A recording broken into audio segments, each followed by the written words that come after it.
Magandang umaga po, Sir Ted. Kasama ko po ang aking beautiful partner na si Ay. DJ Chacha. Go, Cha! Good morning, Ay, Ma'am po, si Ma'am Juliet. DJ Chacha po. Oo. Salamat po sa Good panayam morning po. ngayong umaga, ma'am. Hingi lang kami ng update kasi nga naglabas po kayo ng pahayag ang sinasabi ninyo sana i-reconsider po ng gobyerno etong fare hike for buses dahil ang dami na daw pong nalulugi at hirap na rin sa operational cost ang ilan pong bus operators. Gaano na po kalala itong epekto nga ng sunod-sunod na oil price hike sa inyo? Nako, medyo mabigat na po dahil nababawasan na po ang deployment dahil po sa sunod-sunod na taas po ng fuel ngayon. Ngayon yung sa fare hike po, mukhang wala po kaming pag-asa this time. Parang hindi talaga pong sinet aside po nila ang fare hike namin. Pero meron naman po silang mga in-offer na parang kapalit temporarily naman. Ito po mga binigay kagaya ng fuel subsidy para sa mga paas. And then sa mga driver, ngayon po parang isasama na rin ng konduktor. Tapos po meron po silang binabalak na libreng sakay po. Pero hindi pa po final yung mga terms and condition. Kaya hindi ko pa po masabi kung ano po yung scheme po na gagawin nila. Okay. With fare hike, para po sa inyo, lost case na po yun? Wala na talagang pag-asa? Hindi naman po. Ang sabi po ng presidente nung nasa PITX kami, gagawa niya ng paraan na maitawid kami sa nangyayaring crisis. Ngayon, kung yung binigay niya po sa amin is not enough at medyo ma-normalize na po ang Iran at US, Opo. baka papakan po namin yan. Oo. Ma'am Julia, tama. For operators, 10,000 piso yung bigay na ayuda and then for drivers, 5,000 pesos. Pero alam naman po natin na baka hindi po yan enough. Hanggang kailan nyo po kayang pasanin pa sa ngayon itong operational cost ninyo habang hindi pa naitataas yung pamasahe sa mga bus? Tama po kayo dyan. Ang 10,000 po kung aming i-apply sa aming operation sa panahon na ngayon ay 118, 120 na po ang diesel. Sa diesel pa lang po, hindi na po kasya yung 10,000. Kasi sabihin na natin na 100 liters na lang ang aming kinukonsumo. So may dagdag pa ang operator na dagdag na bayad para lang po makapagpa-diesel kami ng 100 liters. Oo. So, naiintindihan naman din po natin yung desisyon itong gobyerno kasi nga po sinasaalang-alang din nila ito pong mga commuters natin. But with MMCC nga po, dun sa huling ugnayan ninyo sa Pangulong Marcos Jr., siniguro niya po sa inyo na may susunod pa na ayuda na dadating for bus industry? Parang meron po siya kasi may mga ginawa na rebate po for the toll fees. Oo nga, opo. And meron din pong sinasabi na libreng sakay. Kaya lang yung libreng sakay po, selected route lang naman po yun. Yung po pwede. Kasi ang provincial po, parang magdadagdag din sila ng subsidy in a short time. Parang ang tingin ko po, hindi naman po matagal. Hindi ko pa lang po mabanggit sa inyo kasi wala pa namang confirmation. Parang sinyer lang sa amin yung ganong plano. Pagka po talagang matutuloy na at mai-implement na, ay babanggitin ko po sa inyo. Oo. Isa po yan sa napag-usapan ninyo nitong nakaraan na nakaharap niyo po yung Pangulong Marcos. Opo. Oo. Sige po, tuloy po, Ma'am Juliet. Saka po sa DOTR and LTFRB, si Chairman Vigor Mendoza, binabanggit naman niya sa amin na we are doing kung ano man yung pwede pa naming maitulong sa inyo kasi naiintindihan naman namin kung ano ang nararamdaman po. Kasi ngayon Holy Week, peak hour yan, peak time yan ng mga taga-probinsya. So medyo malaking bagay po sa kanila yung paano makakakuha ng diesel. Ngayon, tungkol naman po rito ako po, nung in-interview ng PTV4, ang sabi ko po dun sa PTEX, we would like to request for an audience with our President. Select few lang ng mga operator para maramdaman po ng presidente yung paghihirap at talagang hindi namin na makaya para makadagdag ng input naman po sa kanyang mga desisyon na i-implement po sa amin. Oo. So ano lang po yung mga na-raise niyong concern sa kanya at mga napag-usapan last time? Yung sigurado na may darating pa na tulong na subsidiya for bus operators, drivers, and conductor. Napag-usapan po yung tungkol sa toll. Ano pa po yung ibang po pwede daw maitulong sa inyo ng gobyerno? Ito po kasing emergency energy crisis na binigay sa kanyang power, medyo hindi pa po kami nalilinawan ano po ang magiging direction po ng presidente doon sa excise tax at saka doon sa VAT na nakalagay pa rin po sa aming sa pagbili namin. Ako po, nagkaroon nga po ako ng parang sabi ko, this is my suggestion.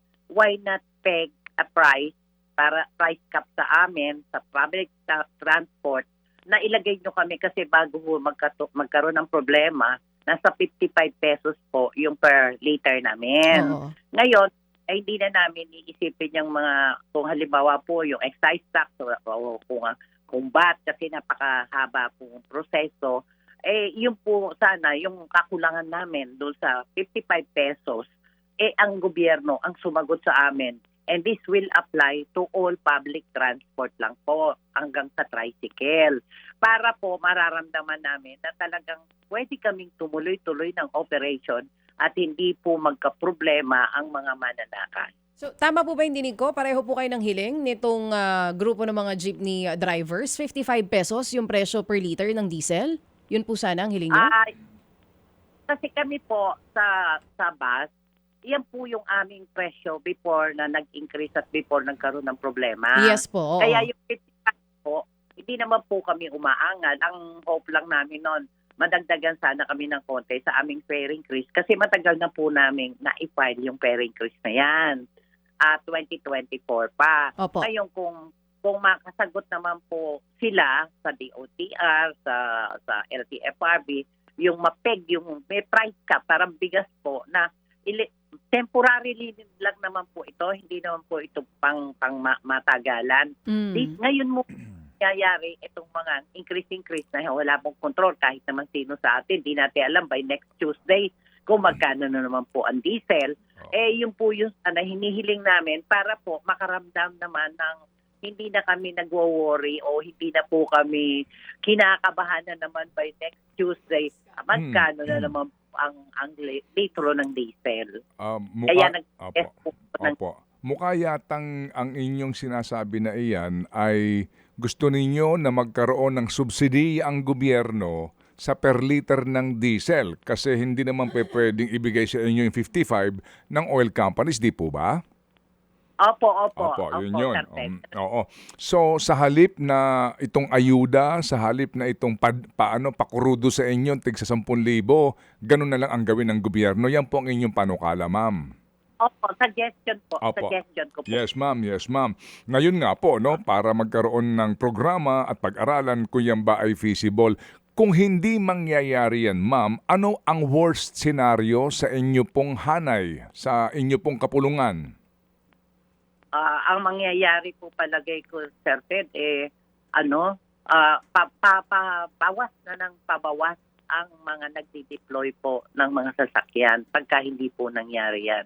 Kasi hindi na po practical na mag-deploy ka pa. Even yung mga driver po ng iba naming mga miyembro, magruruta. Sige na, kasi ang diesel, sagot po ng operator yan. Ang kita nila, halimbawa sa isang ruta namin, one way papunta, 1,000 lang ang kinita nila.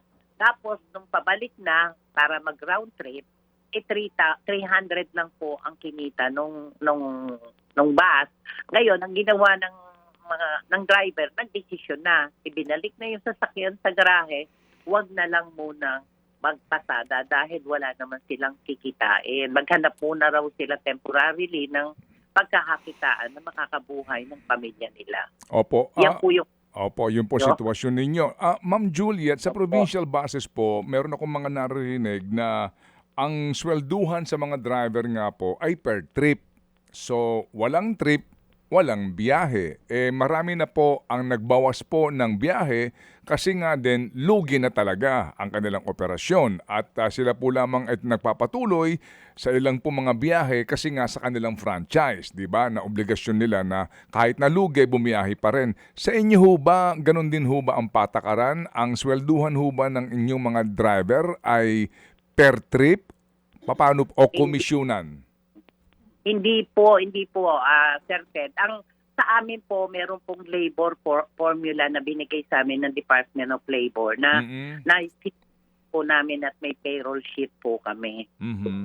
So nangangahulugan po na bumiyahe o hindi, magsisweldo po kayo? Hindi naman po. Pagka hindi ka po report, definitely wala kang kita on that day kasi wala ka eh. Basta po kung magkano yung kinita, kagaya nga ng kwento ko sa inyo, sa formula labor, ilagay mo yun, talaga pong zero ang effect. So meaning komisyonan? Hindi naman po commission. Parang kasi nagkaroon kami ng, alam nyo naman po itong issue namin sa sweldo po ng mga driver kasi over and above 8 hours sila magtrabaho. So, the labor allowed us up to 14 hours work kasi may overtime kaming binabayaran sa driver after 8 hours. Tapos sinasabi if marami kaming driver, pwedeng magpalitan.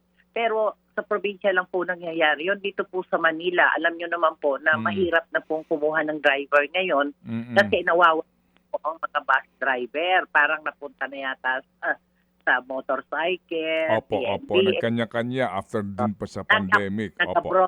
Opo. Marami na sitwasyon after the COVID, yun po ang problema namin. Opo. So, ma'am, ang sitwasyon ninyo ngayon, nagtitiis muna kayo pero admittedly, meron na pong mga units na hindi na bumabiyahe. No? Ay, opo. Okay, sige. And then correspondingly, may mga driver kayo na wala ng trabaho. Opo, ganun na rin po. Tapos naman, tama nga yung sinabi nyo na binigyan kami ng prangkisa ng LTFRB. We have to whatever is the terms and conditions na ibinigay on the franchise issue. Opo, pero kayo po kasi meron pa kayong konduktor, di po ba? Opo. Yung ibinigay po ng DSWD at itong DOTR na paayuda, pang driver lang eh. Anong ginawa sa konduktor? Meron po, coming po, in-announce po ni Chair na pati konduktor daw po pwedeng bigyan, sabi po ni Chairman ng LTFR. Nabigyan na ba ang konduktor? Hindi pa po, nag-aayos pa lang po, coming na po. Nangangako, opo. Pero yung ibinigay po ma'am na 10,000 nung una, yung inanunsyo ng DOTR ni Secretary Banoy na 10,000 tapos yung driver meron, natanggap nyo na po ba yon? Parang ngayon po ang release noong sa operator ng City Bus, ngayon po, Friday. Yung 10,000? Opo, yung 10,000 para sa operator. Pero ang mga driver po, ganun din po na meron nang nakakuha, meron nang hindi. Kasi sinasubmit po namin ng listahan sa LTFRB per company. Kasi may require silang license number, yung e-wallet, etc. Opo. Yun bibigay sa LTFRB ng aming mga record. Pero dito po, kasama na ang konduktor. Magkano ang driver, magkano ang konduktor? Ma'am Juliet, magkano po ang driver, magkano ang konduktor? Pareho po, 5,000 po yung subsidy nila. Opo, one time po na, muna ito na bigayan. So, 10,000 pan diesel, tigli 5,000 yung driver tsaka konduktor. No? Opo, tama. Hindi naman kaya maging dahilan yan na kapag nakatanggap yung driver tsaka konduktor sa halip po na bumiyahe, uuwi sa probinsya at gagamitin nilang pamasahe yun. Alam niyo po, Sir Ted, siyempre yung kalalagayan ng mga driver, konduktor natin, on their own, on their own decision. Pero ang sabi naman po ng gobyerno, na yung bibigay na tulong na 5,000 sa kanila, hindi naman na nila sinasabing bibili ko ng gasolina to para makaandar ako. Kasi alam niyo naman ang may sagot ng diesel.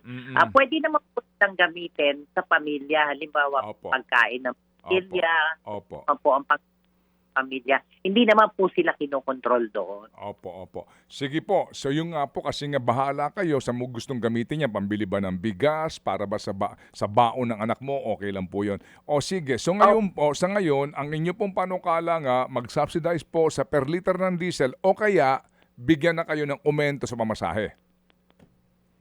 Yung pamasahe, sir, parang medyo nakaset aside po. Hindi po ako makasagot doon kasi sinuspending po. Opo. Pero yun ang gusto nyo mangyari. Gaya po ng mga jeepney drivers and operators, di po ba? Lahat naman po ng public Opo. transport, hindi lang naman po kami. Lahat po gusto ng pairing. Kasi Opo. sa side po ng driver, halimbawa, particular sa jeep, medyo nakakadagdag po kasi yung take-home pay nila on a daily basis. Kasi meron papandiri, meron ganito po. Pero, ano po ba? Kasi kami, 2024 pa po yung ni-resolve nila, Opo. pinail namin. Opo. Ngayon, yun lang po sana mangyayari because of the fuel charge. Alam niyo po, Sir Pede, nag-aayos na kami ng taripa namin, bibigyan na kami ng LTFRB dahil the next day, mag-i-implement na kami, masaya kami kahit papano, kahit na hindi malaki yan, makakatulong sa amin. Opo. Tapos, narinig namin kay Presidente, sinususpende po yung aming ferry grease. Kaya, ang kailangan namin, is it a joke? Opo. Ngayon, totoo po pala narinig namin yun. Opo. Well, naintindihan po namin kayo. Hindi ho kayo nag-iisa dito po sa inyo pong damdamin na ito. O sige, so Ma'am Juliet, maghintay tayo. Baka naman kayo ipatawag na at magkaroon na po ng pag-aaral tungkol doon sa posibilidad po na subsidize nga po ang per liter ng diesel sa public transport. Salamat po, Ma'am Juliet. Salamat po. Maraming salamat din po, Sir Ted, and Opo. sa Ma'am Chacha. Thank you. Sige po. Salamat po. Thank you. Si Ma'am Juliet De Jesus po ang spokesperson ng Mega Manila Consortium Corporation. Mga kapatid, para sa iba pang mga balita at impormasyon, sundan niyo po kami sa X, Instagram, Facebook at syempre sa TikTok, True Network PH. Mag-subscribe din po kayo sa aming YouTube channel, True Network. May website din po tayo, truenetwork.ph, at pwede niyo rin po kaming mapanood sa Channel 19 ng aming True FM TV. Lagi pa rin makinig sa radyo dito po sa 105.9 True FM dahil dito, laging true sa'yo, kapatid. Dito tayo sa totoo, tunay at tapat.